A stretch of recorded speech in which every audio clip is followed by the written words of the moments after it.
இந்த unclaimed deposit வந்து அநேகமாக பார்த்தீங்கன்னா ஆண்கள் பேரில் தான் இருக்குது. பெண்கள் பேரில் இருக்க அன்கிளைம் டெபாசிட் வந்து குறைவு.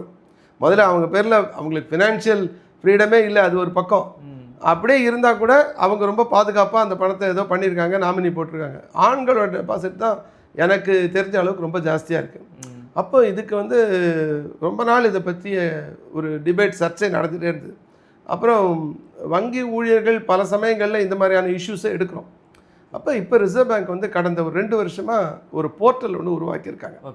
அந்த போர்ட்டல் பேர் வந்து உட்காம்னு பேர். அந்த portal unclaimed deposit gateway to access information அப்படின்னு சொல்லிட்டு, அதுதான் அந்த போர்ட்டலோட பேர். உட்காம்னு பேர், UDGAMனு பேர். அந்த போர்ட்டல் வந்து ரிசர்வ் பேங்க் மெயின்டைன் பண்ணுது. அந்த போர்ட்டலில் வந்து கிட்டத்தட்ட இப்போ ஒரு 30 பேங்க் வந்து அதில் மெம்பராக இருக்காங்க.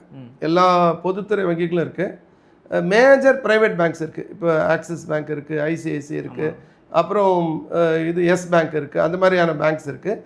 ட்ரெடிஷ்னல் ப்ரைவேட் பேங்க்ஸ் சொல்லக்கூடிய கரூர் வைசியா பேங்க்கு, அப்புறம் சவுத் இண்டியன் பேங்க்கு, கேத்தலிக் சிரியன் பேங்க், இதெல்லாமும் இருக்குது இதுக்குள்ளே. அப்போ கிட்டத்தட்ட உங்களுக்கு வந்து இந்த 78,000 கோடி ரூபாயில் ஒரு 90% பார்த்திங்கன்னா ஒரு 60-65,000 கோடி ரூபாய் வரைக்கும் இந்த 30 பேங்க்கில் தான் இருக்குது அன்கிளைம் டெபாசிட்ஸ். இந்த அத்தனை பேங்க்கும் வந்து அந்த உட்காம் போர்ட்டலில் மெம்பராக இருக்காங்க.